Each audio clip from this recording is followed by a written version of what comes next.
Hello everyone, welcome to my channel Tech Quest Learning Point. I hope you all are doing great.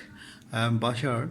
This is the fifth episode of Azure 900 Azure Fundamental series. In my last episode, I discussed about Introduction to Azure Fundamentals. The link of this previous tutorial is given in the description box. You can watch this tutorial if you require. Today I am going to start a discussion on Azure fundamental concepts. I have tried to make clear the idea about Azure fundamental concepts. The ultimate target of this tutorial is to make you prepare for exam AZ 900 Microsoft Azure Fundamentals.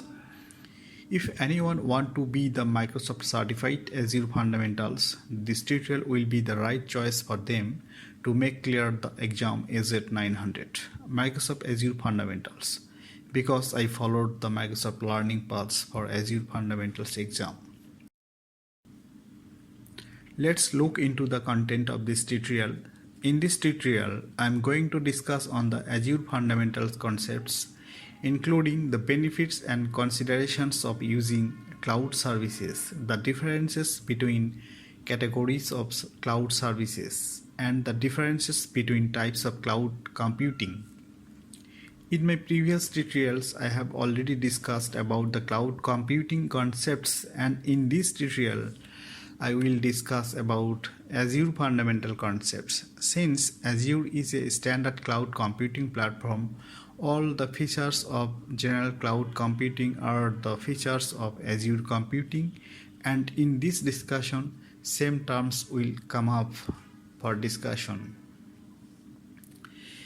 In this tutorial, you will learn how a company can take advantage of several cloud computing features, which will help the company reduce its overall computing costs. Several of the benefits that cloud computing provides, such as high availability, scalability, and geographic distribution.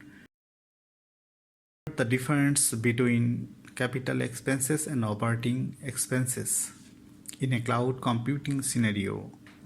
Lastly, we will learn about the different categories IaaS, PaaS, SaaS, and types public, private, and hybrid of the cloud computing. I have already discussed about the cloud models of general cloud computing in my previous tutorial. Now I want to talk about three cloud deployment models in briefly. Public cloud. Services are offered over the public internet and available to anyone who wants to purchase them. Cloud resources such as servers and storage are owned and operated by a third-party cloud service provider like Microsoft Azure and delivered over the internet. Private cloud. A private cloud consists of computing resources used exclusively by users from the business or organization. A private cloud can be physically located at your organization site, on-premises data center, or it can be hosted by a third-party service provider. Hybrid cloud. A hybrid cloud is a computing environment that combines a public cloud and a private cloud by allowing data and applications to be shared between them. Now I want to talk something about cloud model comparison. Public cloud. No capital expenditures to scale up. Applications can be quickly provisioned and deprovisioned. Organizations pay only for what they use. But in private cloud, hardware must be purchased for startup and maintenance. Organizations have complete control over resources and security. Organizations are responsible for hardware maintenance and updates.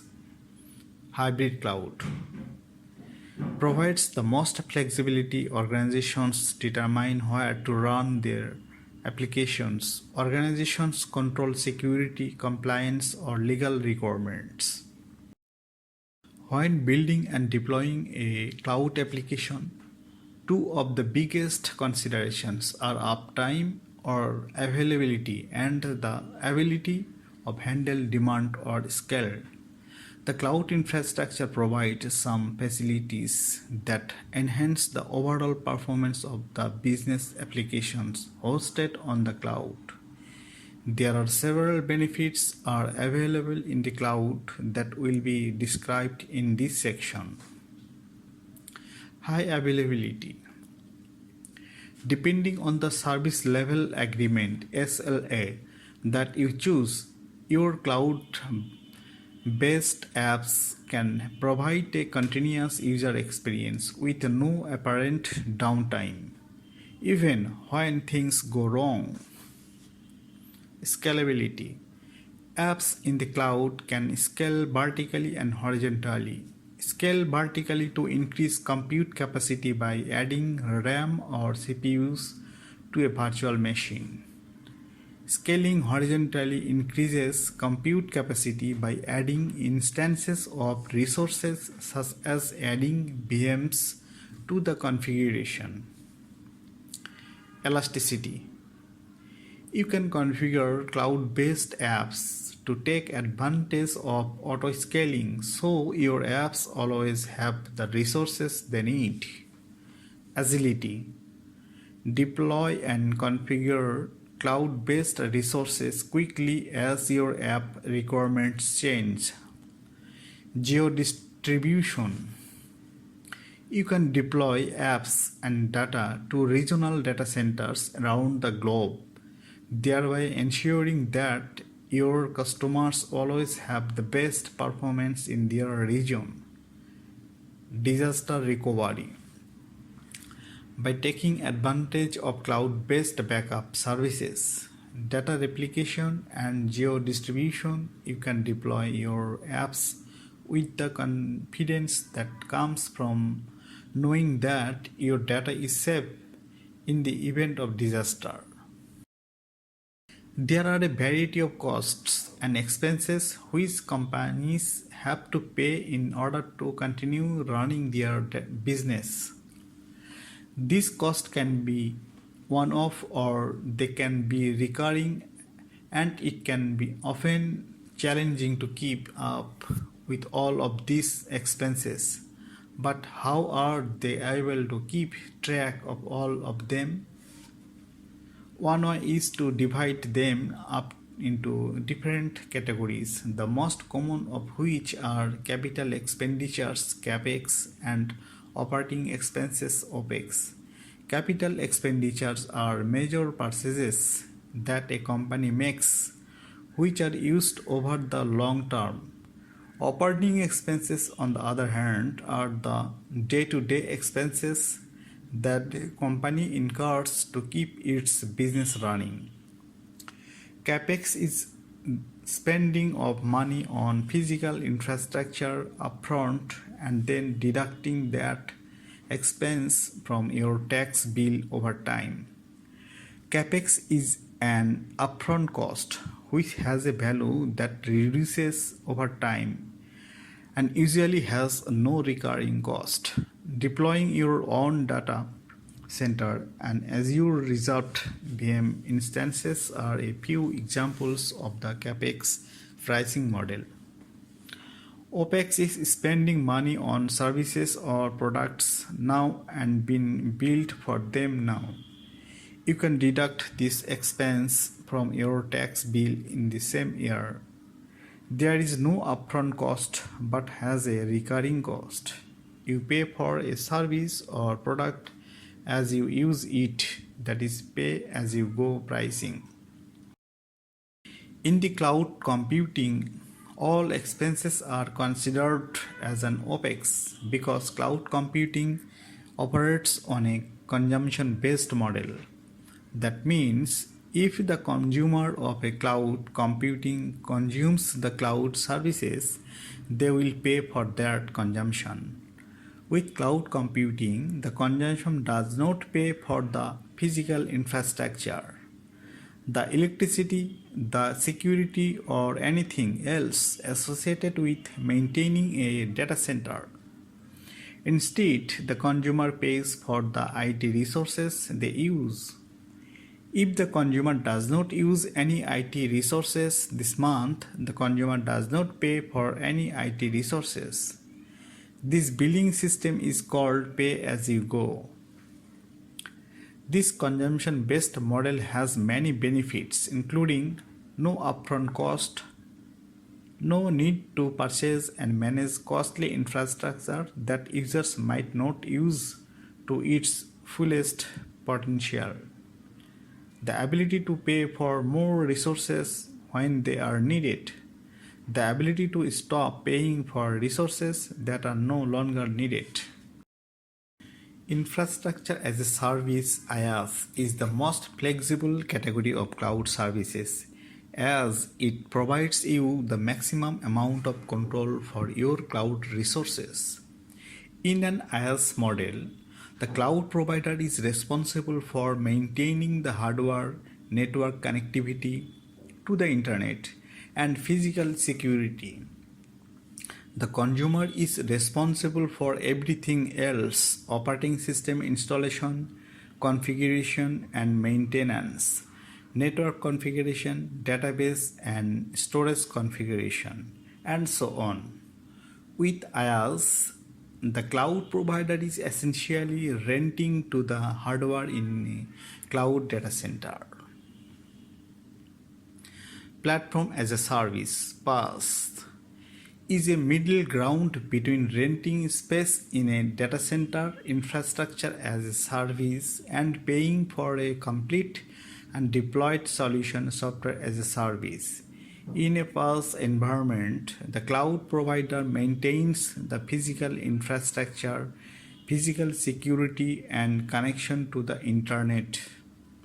They also maintain the operating systems, middleware, development tools, and business intelligence services that make up a cloud solution. In a PaaS scenario, you don't have to worry about the licensing or patching for operating systems and databases. Software as a service (SaaS) is the most complete cloud service model from a product perspective. With SaaS, the consumer is essentially renting or using a fully developed application. Email, financial software, messaging applications, and connectivity software are all common examples of a SaaS implementation. Cloud service model comparison. IaaS, the most flexible cloud service. In PaaS, focus on application development. In SaaS, pay as you go pricing model. In IaaS, you configure and manage the hardware for your applications. In PaaS, platform management is handled by the cloud provider. In SaaS, users pay for the software they use on a subscription model.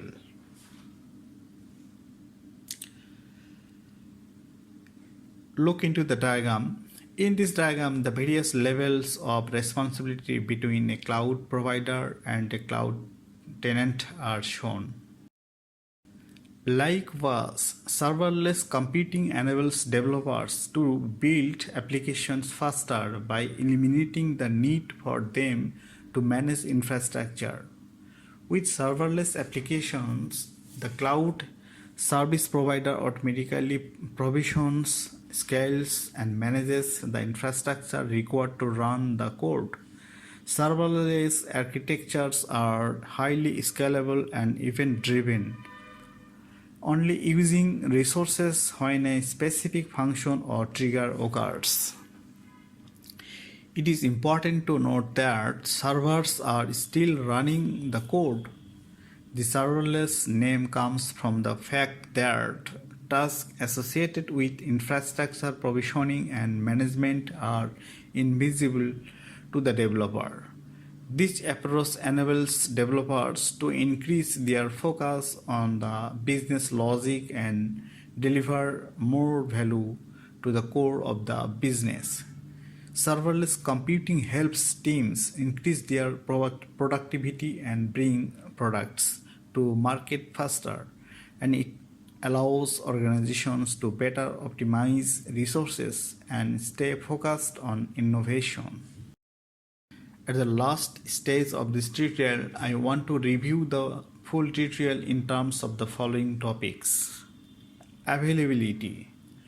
It ensures the uptime of any hosted applications in the cloud platform. Scalability. It ensures the ability to adjust to meet any demand.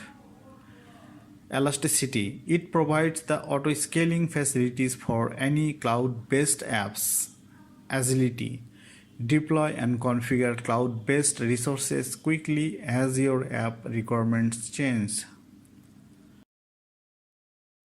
You can deploy apps and data to regional data centers around the globe, thereby ensuring that your customers always have the best performance in their region.